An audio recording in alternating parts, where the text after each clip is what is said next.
Overthink करायची सवय मी कशी मोडून काढू शकतो? ओव्हर थिंकिंगचं जर तुम्ही सोल्युशन काढलं नाही तर उद्या परत तेच थॉट्स येणार. हार्ड वर्क की स्मार्ट वर्क, काय इम्पॉर्टंट आहे अल्ट्रा सक्सेस मिळवण्यासाठी? मला वाटतं अल्ट्रा सक्सेसफुल होण्यासाठी फक्त हार्डवर्क किंवा फक्त स्मार्ट वर्क चालत नाही. मुलांनी आणि पालकांनी हा जो जनरेशन गॅप आहे तो कसा समजून घेतला पाहिजे? म्हणजे असे विचार असतात आपल्या लाईफमध्ये की जे खूप युजलेस आहेत, मिनिंगलेस आहेत, पण तरी आपण त्याच्यावर घंटो विचार करतो आहोत. सेल्फ डिसिप्लिन आपल्या लाईफमध्ये किती इम्पॉर्टंट रोल प्ले करतं? So yes, I feel self discipline over motivation always. Consistency break करणं म्हणजे काय की तुम्ही एक दिवस ब्रेक घेत आहात पण पुढचे 3-4 दिवस तुमचे अफेक्ट नाही झाले पाहिजे. एक दिवस तुम्ही ब्रेक घ्या, दॅट इज ओके, पण त्याच्यामुळे पुढचे 4 दिवस तुम्ही चिल करताय, that is not okay. 81% Indians रात्री झोपताना ओव्हरथिंक करतात. पण खरी समस्या ओव्हरथिंकिंग नाही. खरी समस्या म्हणजे आपण आपल्या फिलिंग्सवर इतका विश्वास ठेवतो की त्या फिलिंग्स आपल्या फ्युचरला डिस्ट्रॉय करायला लागतात. आजची गेस्ट अशी क्रिएटर आहे, एक हजारो लोकांना एक अनकम्फर्टेबल ट्रूथ सांगते. तुमच्या फिलिंग्स नेहमीच बरोबर नसतात. जेव्हा पूर्ण इंटरनेट मोटिवेशन विकतंय तेव्हा ही डिसिप्लिनबद्दल बोलते. जेव्हा लोक व्हॅलिडेशन मागतायत तेव्हा ही सेल्फ वर्थ बिल्ड करायला शिकवते. आणि जेव्हा सगळे लोक काय म्हणतील यामध्ये अडकलेले आहेत तेव्हा ही लोकांना स्वतःचं लाईफ परत कंट्रोलमध्ये कसं घ्यायचं हे शिकवते. आज आपण साक्षीकडून शिकणार आहोत की इमोशनच्या जाळ्यातून बाहेर पडून स्वतःचं हाय व्हॅल्यू व्हर्जन कसं बनवायचं. तर चला मित्रांनो, सुरू करूया. नमस्कार साक्षी मॅडम.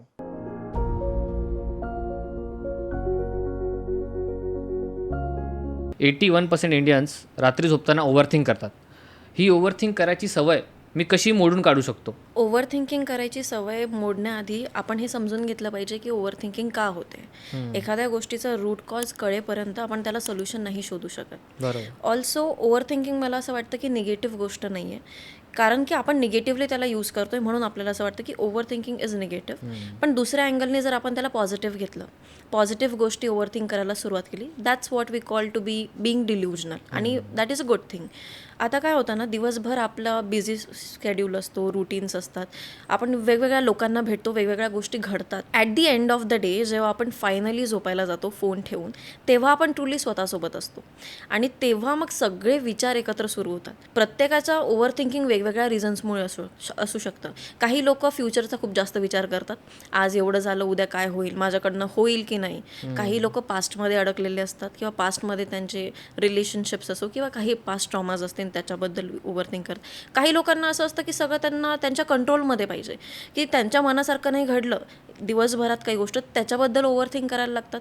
किंवा काही लोक मग दिवसभर की मी असं बोललो तर असं करायला पाहिजे होतं का, तसं झालं तर तसं केलं असतं का, असे छोट्या छोट्या गोष्टींबद्दल ओव्हर थिंक करतात. सो बेसिकली सगळ्यांचा रूट कॉज वेगवेगळा आहे. आता याच्यामध्ये आपण सोल्युशन हेच करू शकतो की जे मी पर्सनली फॉलो करते, की to sit with your thoughts. Okay, बऱ्याचदा ही इथेच सगळ्यात मोठी चूक आपली अशी होते की आपण काय करतो, जेव्हा आपल्याला कळतं आहे की आपण ओव्हर थिंक करतोय, आपण स्वतःला डिस्ट्रॅक्ट करायचा प्रयत्न करतो. मोस्टली लोक काय करतात, म्युझिक ऐकतील, म्हणजे असं फील होत आहे ना की स्ट्रेस येतोय, मी खूप जास्त विचार करते, म्युझिक ऐकतील किंवा कोणाला कॉल करतील किंवा स्वतःला डिस्ट्रॅक्ट करायचा प्रयत्न करतील.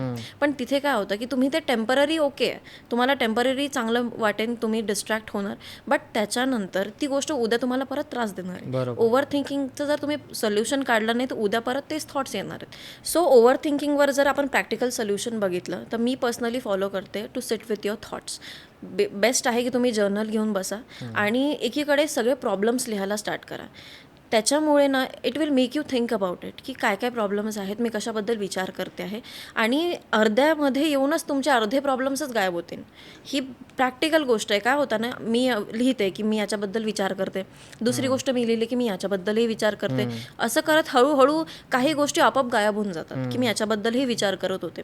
म्हणजे जेवढं तुम्ही पेपरवर ते उतरवता ना तेवढी क्लॅरिटी भेटायला लागते. सेकंड सेक्शनमध्ये मी प्रॅक्टिकली त्याचं सोल्युशन बघायचा विचार करते की ओके, मी हा विचार करत होते, याचं काय सोल्युशन आहे. म्हणजे असे विचार असतात आपल्या लाईफमध्ये की जे खूप युजलेस आहेत, मिनिंगलेस आहेत, पण तरी आपण त्याच्यावर घंटो विचार करतो आहोत, ज्याचा म्हणजे काही फायदा नाही आहे लाईफमध्ये.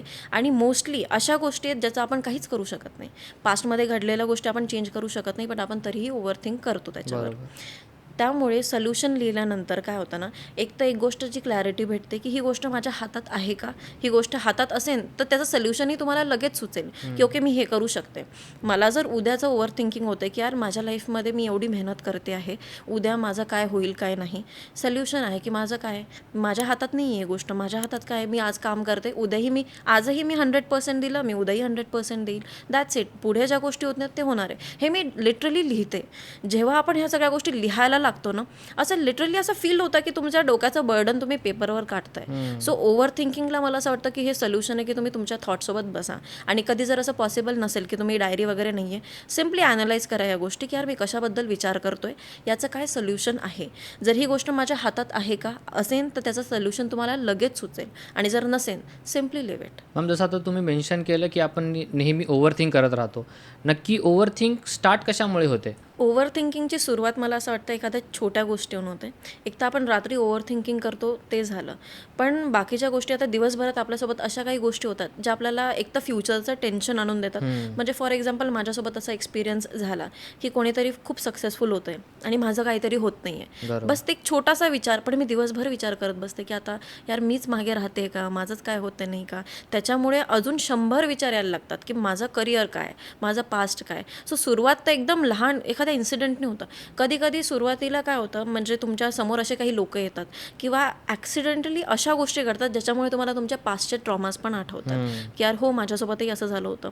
आणि मग तिथे येतात इमोशन्स, त्याच्यामुळे तुम्ही एवढे फसत जातात की एका विचाराने अजून 4 विचार येणार, 4 आणि अजून जास्ती येणार. म्हणून ओव्हर थिंकिंग म्हणजे एक छोटंसं कारण पुरेसं असतं तुम्हाला ओव्हर थिंकिंगमध्ये जाण्यासाठी.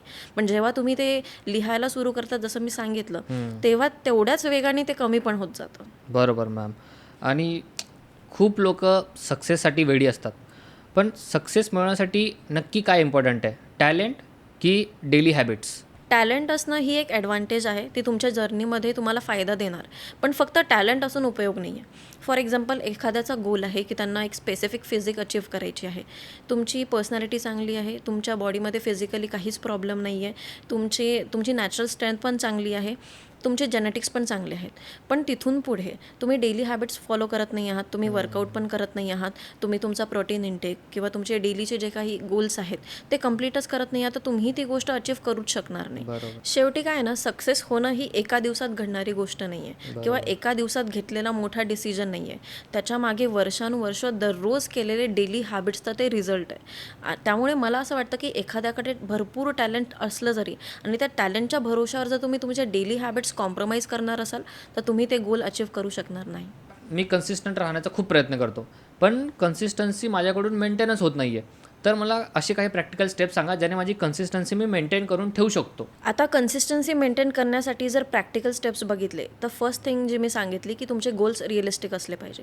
सेकंड थिंग जी मी पर्सनली फॉलो करते is to plan your day. म्हणजे सकाळी मी सगळ्या गोष्टी लिहून काढते की मला आज 2 सेशन्स करायचे आहेत, एक यूट्यूब व्हिडिओ शॉर्ट करायचा आहे, 2 रील्स एडिटिंगला बाकी आहेत, 4 क्लायंट्सचं फॉलोअप घ्यायचं आहे. सगळ्या गोष्टी मी लिटरली एकाखाली एक लिहिते आणि ती गोष्ट म्हणजे ती जी डायरी असते माझी ती दिवसभर माझ्या समोर असते आणि जसं जसं एक एक गोष्टी मी कंप्लीट जाते ते तसं तसं मी टिक करत जाते.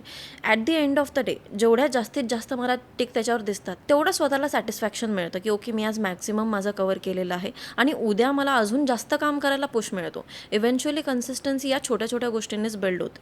आणखी मला एक गोष्ट अशी ॲड करायची आहे की कन्सिस्टन्सी आपण जे म्हणतो बिल्ड होत नाही किंवा करायचं आहे, तर मला असं वाटतं की स्वतःवर एवढं हार्श होण्याची गरज नाही आहे. म्हणजे एखाद्या दिवशी तुम्ही ब्रेक घेऊ शकता. जेन्युइन कारणामुळे जर तुमची कन्सिस्टन्सी ब्रेक होत असेल तर इट इज ओके.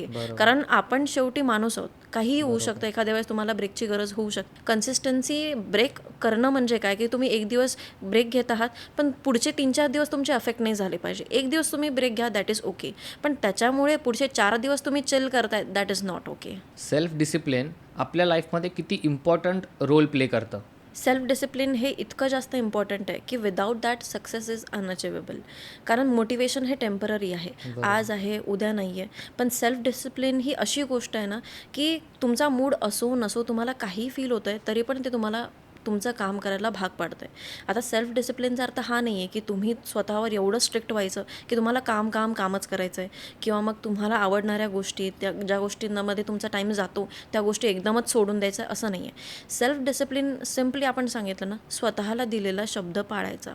कोणी तुम्हाला बघत असेल नसेल, कोणी तुम्हाला अप्रिशिएट करतंय नाही करतंय, डझंट मॅटर.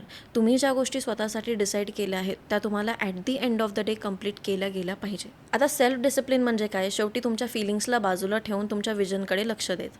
पण हे मोस्टली लोकांना कठीण का जातं माहिती आहे का?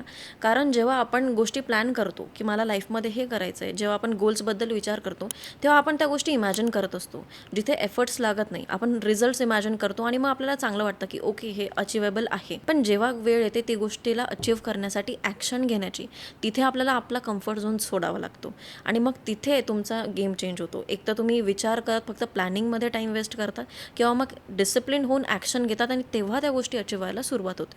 So yes, I feel self discipline over motivation always. Ma'am, तुम्ही जसं आता आधी मेन्शन केलेलं की स्वतःला वेळ देणं खूप इम्पॉर्टंट आहे, तर स्वतःला ओळखणं किती इम्पॉर्टंट आहे? स्वतःला ओळखणं मला वाटते ही खूप अनकॉमन गोष्ट आहे. फारसं लोक याच्याकडे लक्ष देत नाही.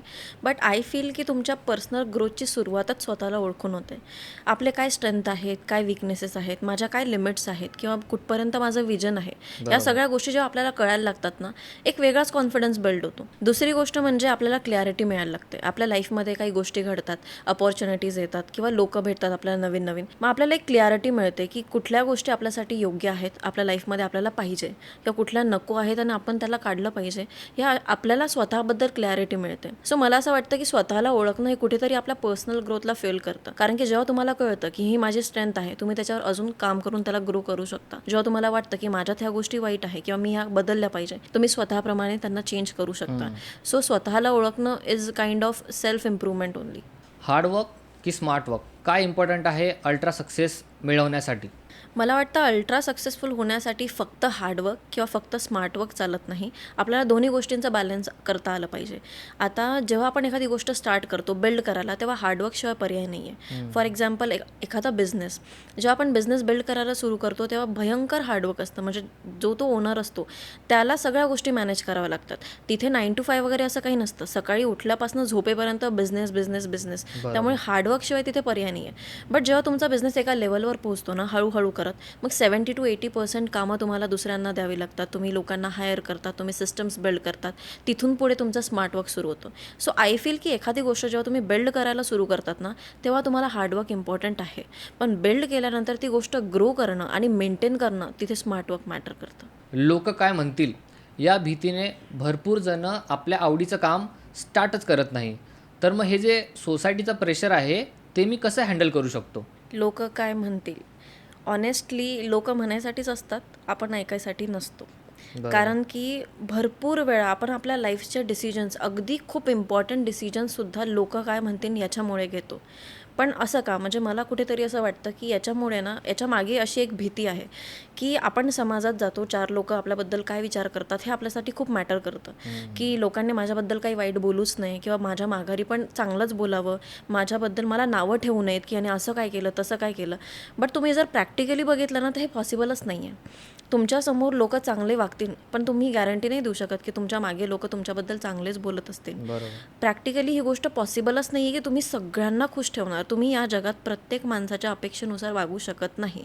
तुम्ही माणसांना खुश ठेवू शकत नाही. ही गोष्ट जेवढ्या लवकर तुम्ही एक्सेप्ट कराल ना, तेवढं बेटर आहे. आता लोकांच्या जजमेंट्समुळे जर तुम्ही काही डिसिजन्स घेत असाल किंवा त्यांच्या जजमेंटच्या भीतीने तुम्ही काही करत नसाल, तर त्यानंतरही लोक तुम्हाला जज करणारच आहेत. म्हणजे no matter what you do, लोक तुम्हाला जज करणार, ही रियालिटी आहे. आता लहानपणी आपण एक स्टोरी ऐकली होती, एक मुलगा, त्याच्या वडिलांनी गध्याची, की ते चालतात. म्हणजे मुलगा जर गध्यावर बसला तर लोक बोलतात की कसा मुलगा आहे, बापाला चालायला लावतोय. बरोबर. त्याचे वडील जर बसले तर म्हणतात कसा बाप आहे, मुलाला चालायला लावतोय. दोघं चालायला लागले की लोक म्हणतात कसे मूर्ख आहे, त्यांच्याकडे गधा आहे तरी पण हे चालतात. आणि दोघं बसले तरी म्हणतात की किती निर्दयी आहे. बरोबर. So no matter what you do, ही सोसायटीची रियालिटी आहे. तुम्ही काहीही केलं तरी लोक तुम्हाला जज करणार आहेत. म्हणजे तुम्हाला असं, म्हणजे मला असं वाटतं की लोकांना असं वाटतं का की म्हणजे तुम्ही लोकांच्या हिशोबाने चाललात, लोकांच्या एक्सपेक्टेशननुसार चाललात, तर लोक तुम्हाला कधीच काही बोलणार नाहीत. म्हणजे आज मला एक डिसिजन घ्यायचं आहे आणि मी ते घेतलं नाही, फक्त यार मला लोक काय म्हणतील म्हणून मी ते ते घेतलं नाही, मग उद्या तरी काही ना काही असं होईलच ना की लोक मला काही ना काही म्हणणारच आहे. सो ही गोष्ट कधी थांबणारच नाही आहे. आता पर्सनली जर मी व्हिडिओज बनवायच्या आधी हे विचार केलं असतं की लोक काय म्हणतील, बोलले पण असतील की काय मुलगी तिकडे जॉब करते का व्हिडिओज वगैरे बनवते, हे पण बोलले पण असतील, हू नोज. पण हा विचार जर मी केला असता तर मी आज इथे बसलेली नसते. मी जर लोकांचा विचार केला असता तर आज एवढे मुलं मुली मला रिच आउट करतात की दीदी तुझ्या बोलण्यामुळे आमच्या लाईफमध्ये पॉझिटिव्हिटी येत आहे, तुझ्या बोलण्यामुळे आमचा माइंडसेट चेंज झाला आहे, तर एवढ्या लोकांची मी मदत करू शकले नसते. त्यामुळे मला असं वाटतं की माझ्या लाईफमध्ये मला काय करायचं आहे हे जेवढं क्लिअर आहे ना, तेवढं काय नाही करायचं हे पण क्लिअर आहे. आणि ह्या सगळ्या गोष्टींमध्ये मग मी हे केलं तर लोक काय म्हणतील, मी ते नाही केलं तर लोक काय म्हणतील, ह्या गोष्टींचा विचार करण्याचा माझ्याकडे वेळच नाही आहे. कारण मला माहिती आहे काही केलं तरी ते बोलणारच आहे. मग त्याच्यापेक्षा आपल्या मनाने केलं तर बोलू द्या ना, बेटर आहे. आजच्या डिजिटल युगामध्ये नवीन पिढीचे विचार आणि जुन्या पिढींचे अनुभव यांमध्ये बऱ्याचदा आपल्याला संघर्ष पाहायला मिळतो. तर मुलांनी आणि पालकांनी हा जो जनरेशन गॅप आहे तो कसा समजून घेतला पाहिजे? जनरेशन गॅप ही प्रत्येक जनरेशनसोबत चालत आलेली आहे. पण यावेळेस काय होतं आहे, डिजिटल गोष्टींमुळे, सोशल मीडियामुळे ती गोष्ट हायलाईट झालेली आहे. आता यामध्ये प्रश्न हा नाही की कोण बरोबर आहे. आपल्या आईवडिलांचा पॉईंट ऑफ व्ह्यू वेगळा आहे, आपला पॉईंट ऑफ व्ह्यू वेगळा आहे. त्यांचा एन्व्हायरमेंट किंवा ते जसे मोठे झाले, त्यांनी ज्या गोष्टी बघितल्या, त्यांचे अनुभव सगळे वेगळे आहेत. आणि आपल्या जनरेशनमध्ये काय होतं की आपण जे आपले एन्व्हायरमेंट आहेत, आपले एक्सपिरियन्स आहेत, ते कम्प्लिटली डिफरंट आहेत. त्यामुळे दोन्ही जनरेशनचे विचार किंवा चॉईसेस म्हणा किंवा माइंडसेट सगळं वेगळं असणं हे साहजिक आहे. आता इथे प्रॉब्लेम काय होतो, मुलांना असं वाटतं की आईवडील ऐकतच नाहीत, हे मला जे करायचे ते करूच देत नाहीत, मला रेस्ट्रिक्टच करतात. म्हणजे ते त्यांना ब्लेम करायला लागतं. फार फार तर शत्रू पण समजायला लागतात की आईवडील असे का करतात, हे मला समजून का घेत नाही. एकीकडे आईवडील काय करतात की आमच्या जनरेशनमध्ये अशा गोष्टी होतात म्हणून मुलांकडनं त्या सेम गोष्टी एक्सपेक्ट करायला लागतात की हे आमचं ऐकतच नाही, माझा मुलगा किंवा मुलगी माझं ऐकतच नाही, आम्ही तर चांगल्यासाठीच सांगतो, आम्ही थोडी यांचं नुकसान करायचं असतं. इथे दोघांमध्ये क्लॅशेस होतात. सो मला असं वाटतं की मुलांनी हे समजून घेतलं पाहिजे की आईवडिलांची जनरेशन वेगळी होती, त्यांच्या टाईममध्ये वेगळ्या गोष्टी होतात, त्यांचे एक्सपेक्टेशन्स पण वेगळेच असतील. आणि तुमची गोष्ट, प्रत्येक गोष्ट ती समजून घेतील हे गरजेचं नाही आहे. त्यामुळे त्यांची प्रत्येक गोष्ट तुम्हाला कंट्रोल करण्यासाठी असते असं नाही आहे. काही गोष्टी त्यांच्या काळजीपोटी पण आहेत, काही गोष्टी त्यांच्या चुकत असतील, पण त्या तुम्ही त्यांना बसून सांगू शकतात की आई बाबा तुमचं जे काही आहे ते बरोबर आहे, पण मला असं असं वाटतं किंवा माझे असे असे विचार आहेत. जर ते खरंच समजून घेण्याच्या स्टेटमध्ये असतील ना, तर ते तुम्हाला सपोर्ट करतील. आणि दुसरीकडे मला असं वाटतं की आईवडिलांनी पण समजून घेतलं पाहिजे की त्यांच्या जनरेशनच्या गोष्टी फार वेगळ्या होतात, त्यांचे अनुभव ते आलेले फार वेगळे होते. आजच्या जनरेशनमध्ये खूप समोर गेलेलं आहे जग. त्यामुळे त्यांच्या टाईममध्ये ज्या गोष्टी होत्या त्या मुलांवर फोर्स करण्याऐवजी त्यांना काय हवं आहे हे जर त्यांनी समजून घेतलं, त्या दोघांमध्ये क्लॅशेस होणार नाहीत. सो मला असं वाटतं हे दोन्ही साईडनी समजून घेणं इम्पॉर्टंट आहे की जर तुम्ही पॅरेंट्सला तुमचं मत जे काही आहे ते पटवून द्यायचं आहे, तुम्ही त्यांना शांततेत सांगा. तुम्ही त्यांना ब्लेम नका करू की हे माझं ऐकतच नाही किंवा तुमचे आईवडील तुमचे शत्रू नाही आहेत, त्यांना तुमची काळजीच आहे. दुसरी गोष्ट, आईवडिलांनी मुलांवर गोष्टी फोर्स करण्याऐवजी त्यांना काय हवं आहे किंवा त्यांना काय वाटतं हे समजून घेतलं तर हे क्लॅशेस होणार नाहीत. बरोबर मॅम. आणि काय असतं, कधी कधी घरचे सांगतात सरकारी नोकरी कर, कामाला लाग, आणि मन सांगतं की आपलं पॅशन फॉलो कर. पण या गोंधळामध्ये नक्की यातून मार्ग कसा काढायचा? मला वाटतं ही आजच्या जनरेशनमध्ये बरेच लोकांची प्रॉब्लेम आहे की घरचे काहीतरी वेगळं सांगतायत आणि आपल्याला करायचं काहीतरी वेगळं आहे. पॅशन एकीकडे आहे, घरच्यांना एकीकडे आहे. आता यामध्ये घरच्यांची काही चूक नाही आहे, कारण त्यांनी इन्स्टेबिलिटी बघितलेली असती त्यांच्या लाईफमध्ये. त्यामुळे त्यांना असं वाटतं की आपल्या मुलांनी काहीतरी असं करावं म्हणजे जे सिक्युअर असेल. त्यांना तुमच्या फेलियरची भीती वाटते की यांनी काहीतरी वेगळं केलं आणि फेल झाले तर. त्यामुळे त्यांच्यासाठी सिक्युरिटी ही प्रायोरिटी असते. पण एकीकडे मला असंही वाटतं की आपलं जर काही पॅशन असेल आणि म्हणजे तुम्हाला जर डिसिजन घ्यायचं आहे, तुम्ही तुमच्या पॅरेंट्सच्या हिशोबाने चालताय, पण त्यामध्ये तुमचा इंटरेस्ट असणं इम्पॉर्टंट आहे. स्पेसिफिकली जे आपले लाँग टर्मचे डिसिजन असतात, आता इथे आपण करिअरचं बोलतो आहे, पण मग ते करिअर असो, तुमचे पर्सनल लाईफ असो, रिलेशनशिप असो, तुमचं लग्न असो, ह्या सगळ्या गोष्टी लाँग टर्मसाठीचे डिसिजन्स आहेत. त्यामुळे याच्यामध्ये तुमचा इंटरेस्ट असणं खूप महत्त्वाचं आहे. फक्त कोणीतरी सांगतंय किंवा कोणीतरी प्रेशर करतंय म्हणून तुम्ही जर ते डिसिजन घेणार असाल तर नक्की तुम्हाला त्याचा रिग्रेट होणार आहे. सो तुम्हाला जर तुमचं पॅशन फॉलो करायचं असेल ना, तुम्ही त्यांना प्रूफ करून दाखवा, तुम्ही त्याच्यावर काम करा, तुम्ही तुमच्या स्किल्सवर काम करा, तुम्ही मेहनत करा, त्यांना रिझल्ट दाखवा. जेव्हा तुमच्या पॅरेंट्सला दिसायला लागतं ना की ओके याचं काहीतरी ड्रीम आहे, पॅशन आहे, पण रिस्पॉन्सिबिलिटी पण आहे, रिझल्ट्स दिसत आहेत, त्यांना जेव्हा हे फील व्हायला लागतं ना की ओके फेल नाही होणार, फेलियरचे त्यांची मनातली भीती जी तुम्ही फेल होणार ती तुम्ही कमी करतात तुमच्या रिझल्ट्समुळे. हळूहळू करत मग ते तुम्हाला सपोर्ट करायला लागतील. सो आय फील की तुमचं पॅशन फॉलो करणं इम्पॉर्टंट आहे, पण प्लॅनसोबत. म्हणजे तुमचं म्हणणं आहे की साईड बाय साईड दोन्ही एकत्र काम चालू राहू द्या. नाही, दोन्ही गोष्टी तुम्ही एकत्र करू शकत नाही. म्हणजे तुमच्या पॅरेंट्सचे एक्सपेक्टेशन्स काहीतरी वेगळे आहेत, तुमचे काहीतरी वेगळं आहे. माझं म्हणणं इतकंच आहे की तुम्हाला जर अशी काहीतरी गोष्ट करायची आहे जी तुमच्या पॅरेंट्सची एक्सपेक्टेशन नाही आहे, तुम्ही त्यांना प्रूफ करून दाखवा की तुमचं बोलणं खरं आहे. म्हणजे तुम्हाला काहीतरी वेगळं करायचं आहे, पॅशन तुमचं वेगळं आहे, पण त्यामध्ये तुम्ही त्यांना रिझल्ट्स दाखवा ना, की ओके मी काम करतोय, मला हे सगळं मिळतंय, याच्यामध्ये मला रिझल्ट्स मिळत आहे. त्यांना तुमच्या स्वप्नांचे प्रॉब्लेम नाही आहे, त्यांना तुमच्या गोल्सचा प्रॉब्लेम नाही आहे, त्यांना टेन्शन हे आहे की तुम्ही काहीतरी वेगळं करणार आणि फेल झाले तर त्यांना तुमच्या फेलियरची भीती वाटते. बिकॉज शेवटी ते तुमचे आईवडील आहेत, त्यांना तुमची काळजी आहे, त्यांना असंच वाटतं की तुम्ही काहीतरी सिक्युअर करिअर करावं, आपल्या मुलाचं चांगलंच व्हावं, सिक्युरिटी त्यांच्यासाठी प्रायोरिटी आहे. पण आपल्यासाठी काय होतं, आपलं पॅशन जास्त इम्पॉर्टंट आहे, ज्यामध्ये आपला इंटरेस्टच नाही आहे, ती गोष्ट आपण लॉंग टर्मसाठी नाही करू शकत, फक्त आईवडील म्हणतायत म्हणून. त्यामुळे तुमचं पॅशनच फॉलो करा, पण ते त्यांना प्रूफ करून दाखवा की मी जे बोलतोय ते मी करून पण दाखवेन, त्यांना रिझल्ट्स दाखवा. हां. सोशल मीडियामुळे फोमो, माझं काहीतरी राहून जात आहे, ही जी सतत वाटणारी भीती आहे ती मी कशी ओव्हरकम करू शकतो? मला वाटतं थोडासा फोमो ही नॅचरल गोष्ट आहे, पण आजच्या डिजिटल वर्ल्डमध्ये ही कॉमन प्रॉब्लेम झालेली आहे सोशल मीडियामुळे. की सोशल मीडियामुळे आपण प्रत्येकाची चांगली साईड बघतोय, की कोणीतरी ट्रिपला जात आहे, कोणाचा तरी बिझनेस सक्सेसफुल होतोय, आणि मग आपल्याला प्रश्न पडतो की आपलं काय चाललंय, आपण त्याचा स्ट्रेस घ्यायला लागतो. आणि मला असं वाटतं की याचं मेन रिझन असं आहे की तुमचं लक्ष स्वतःच्या ग्रोथवर कमी आणि दुसऱ्यांवर जास्त आहे. की तुम्ही दुसऱ्यांना जास्त कम्पेअर करता की याचं हेच आहे, माझं का नाही, याचं असंच आहे, माझं का नाही. आणि दुसरी गोष्ट म्हणजे एक रियालिटी ही पण आहे की सोशल मीडियावर लोक त्यांची चांगलीच साईड दाखवतात. कोणी त्यांचे स्ट्रगल्स पोस्ट नाही करणार, कोणी त्यांची प्रॉब्लेम्स पोस्ट नाही करणार. आणि हा माझा पर्सनल एक्सपिरियन्स आहे की ज्या टाईममध्ये माझं कॉलेज संपलं होतं तेव्हा पण मी खूप टाईमसाठी या स्टेट ऑफ माइंडमध्ये होते की माझं काय चाललं आहे. बिकॉज IT मध्ये जॉब करणं मी कम्प्लिटली रिजेक्ट केलं होतं, माझा इंटरेस्ट नसल्यामुळे. बट मी बघत होते की माझ्यासोबतचे सगळे लोक बाहेर वेगवेगळ्या सिटीजमध्ये जात आहे, छान छान कॅम्पस वगैरेमध्ये जात आहेत, आणि त्यामध्ये पण मी स्ट्रगल करत होते की काय करायचं काय नाही.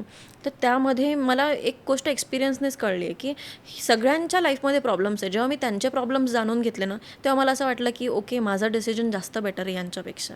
त्यामुळे सगळ्यांचे टायमिंग्स वेगळे असतात, तुम्ही तुमची जर्नी कोणासोबत कम्पेअर नाही करू शकत. आणि मला पर्सनली असं वाटतं की तुम्ही लोकांकडे एवढं लक्षच देऊ नका ना. तुमचं जर विजन एवढं स्ट्रॉंग आहे की तुम्हाला या सगळ्या गोष्टी अचीव्ह करायच्या आहेत, मग त्याचा टाईम आपल्याकडे एवढा कमी की तुम्ही दुसऱ्यांकडे लक्ष देण्यात टाईम वेस्ट करतात असं मला वाटतं. आणि तेच की सगळ्यांचा टाईम एक तर वेगवेगळा आहे. माझ्यामध्ये असा कॉन्फिडन्स आहे की 4 लोक माझ्यापेक्षा समोर जात आहेत, आज ते समोर आहेत, पण मी तेवढ्याच टाईमात एवढी मेहनत करेन की उद्या मी 4 पावलं त्यांच्यापेक्षा समोर असेन. हा कॉन्फिडन्स तुमच्यात आला पाहिजे. त्यामुळे तेव्हा तुमच्यामध्ये ती जी भीती आहे ना की मी मागे राहते, ती आपोआप कमी होऊन जाईल. मॅम, खूप जण असं म्हणतात की इमोशन्समध्ये, रागामध्ये डिसिजन कोणतेही घेऊ नको. तर जेव्हा आपण लाईफमध्ये इम्पॉर्टंट डिसिजन घेत असतो तेव्हा इमोशन्स त्याला किती अफेक्ट करतात? इमोशनल डिसिजन्स हे आपण कधीच घेतले नाही पाहिजे. हा माझा पर्सनल एक्सपिरियन्स पण आहे. काय होतं ना, आपण एकदम जेव्हा इमोशन्सच्या पीकवर असतो, बऱ्याचदा आपण चुकीचेच डिसिजन्स घेतो. एक तर बऱ्याचदा आपण खूप रागात असतो, कोणाला तरी आपण काहीतरी चुकीचं बोलतो, त्यानंतर आपल्याला भयंकर रिग्रेट होणार. त्यानंतर एखाद्या वेळेस आपण खूप आनंदात असतो, काहीतरी असं डिसिजन घेऊन टाकतो की कोणाला तरी हो म्हणून टाकणार, असं काहीतरी होतं. सो जे तुमचे पीकवर इमोशन्स असतात ना, त्यामध्ये डिसिजन्स तुम्ही घेणार, ते नंतर तुम्हाला रिग्रेट होणार. आणि हा प्रत्येकाचा पर्सनल एक्सपिरियन्स आहे. आता माझ्यासोबतच एक्सपिरियन्स असा झाला आहे की आता ॲज अ क्रिएटर मला ब्रँडचे कोलॅबोरेशन्स वगैरेचं येतं. रिसेंटली मला व्हॉट्सॲपवर एक कोलॅबोरेशनचा मेसेज आला and I was like okay, ठीक आहे, बघू काय आहे ते. मग तो मला असं म्हणाला की तुम्हाला फक्त स्टोरीज पोस्ट करायच्या आहेत आणि त्याचे ते काहीतरी 14-15,000 समथिंग देणार होते. आणि मी एकदमच खूप खुश झाले होते की ठीक आहे, आपल्याला काही रील वगैरे बनवायची गरज नाही, no extra effort, story post करायची. आणि तो मला असं म्हणाला की मॅम 50% ॲडव्हान्स मी आता देईन, 50% नंतर देईन. मग मला ते अजून रिअल वाटत गेलं की ठीक आहे, सगळ्या गोष्टी प्रोफेशनल जे आहेत ते सगळं तो स्वतःच बोलतोय, मला विचारायची गरज पडत नाही आहे. त्याच्यानंतर त्यांनी माझं स्कॅनर वगैरे घेतलं की चेक करायसाठी की मी तुम्हाला ₹1 पाठवतो आणि ते येतात का बघा. So I think okay, I was like की ठीक आहे, होतं आहे, काहीतरी बघू आपण. मग त्याचं कोलॅबोरेशनचं असं होतं की त्यांचं एक काहीतरी ॲप होतं आणि त्याचं स्टोरी प्रमोशन करायचं होतं. 7 दिवस तुम्ही स्टोरी ठेवायची.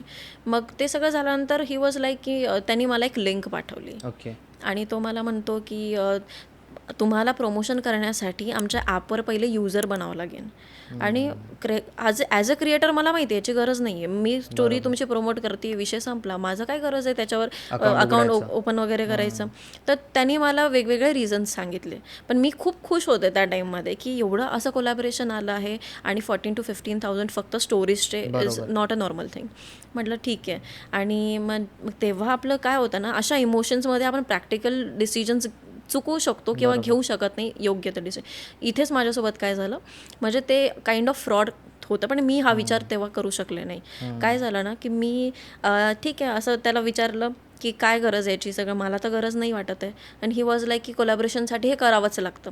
मग मी काय केलं, त्या ॲपच्या ऑफिशियल साईटवर गेले, तिथे मी माझं अकाउंट ओपन केलं. त्याच्या लिंकवर क्लिक नाही केलं. तिथे अकाउंट ओपन केल्यानंतर मी त्याला स्क्रीनशॉट पाठवले की हे बघ माझं सगळं झालेलं आहे, आता पुढची प्रोसेस सांग. आणि ही वॉज सो फ्रस्ट्रेटेड. तो मला विचारायला लागला की मी तुम्हाला लिंक कशासाठी पाठवली. आणि त्या टाईममध्ये I was like so grateful to me की कितीही आपल्याला आनंद झाला आहे, पण मी विचार केला शांततेत की यांनी मला लिंक पाठवते. एखाद्या वेळेस काय होतं ना, एकदम इमोशन्समध्ये मी खूप आनंदी झाले, मी ती लिंक क्लिक केली असते. त्याच्यामध्ये त्यांनी माझे डिटेल्स मागितले असते, माझे बँक डिटेल्स, OTP सगळ्या गोष्टी होत्या त्याच्यामध्ये. मग आज किती नुकसान झालं असतं. सो हे एक्झाम्पल आहे. मला वाटतं हे बऱ्याच लोकांसोबत होतं की काय होतं, कधी रागामध्ये आपण एखाद्याला खूप वाईट बोलून जातो किंवा डिसिजन्स असे घेतो. एखाद्या वेळेस अति जास्त आनंदामध्ये पण आपण डिसिजन्स चुकवू शकतो. सो मला वाटतं इमोशनली तुम्ही डिसिजन्स घेतले नाही पाहिजे. तुम्ही एकदम इमोशन्समध्ये आहात, तुम्ही स्वतःला थोडासा वेळ द्या की तुमचे इमोशन्स पीकवर आहेत, थोडंसं शांत व्हा, त्याला एक्नॉलेज करा, सेटल होऊ द्या. त्याच्यानंतर तुम्ही विचार करा की माझ्या डोक्यात हे विचार आला होता, आता हा लॉंग टर्मसाठी मी घेऊ शकतो की नाही. तेव्हा तुम्हाला क्लॅरिटी मिळते की ओके आहे की नाही बरोबर. Thank you so much Sakshi ma'am, आमच्या पॉडकास्टमध्ये आल्याबद्दल आणि एवढे चांगले थॉट्स, तुमचे विचार मांडल्याबद्दल thank you so much. Thank you so much for having me on your show. Thank you ma'am. Thank you so much लास्टपर्यंत हा एपिसोड बघितल्याबद्दल. जर तुम्हाला हा एपिसोड आवडला असेल आणि तुमच्या लाईफमधल्या ओव्हर थिंकिंग, डिसिप्लिन आणि रिलेशनशिपबद्दलच्या प्रश्नांची उत्तरे तुम्हाला मिळाली असतील तर चॅनलला आत्ताच नक्की सबस्क्राईब करा आणि मला कमेंट करून नक्की सांगा तुमच्या मते एका हेल्दी रिलेशनशिपमध्ये सगळ्यात इम्पॉर्टंट फॅक्टर कोणता, कम्युनिकेशन, रिस्पेक्ट की ट्रूथ. पुन्हा भेटूया पुढच्या एपिसोडमध्ये एका नवीन आणि डीप विषयासोबत. तोपर्यंत स्वतःची काळजी घ्या, स्वतःवर आणि आपल्या माणसांवर प्रेम करा. अशाच लाईफ चेंजिंग कंटेंटसाठी ऐकत राहा आणि पाहत राहा KSR पॉडकास्ट.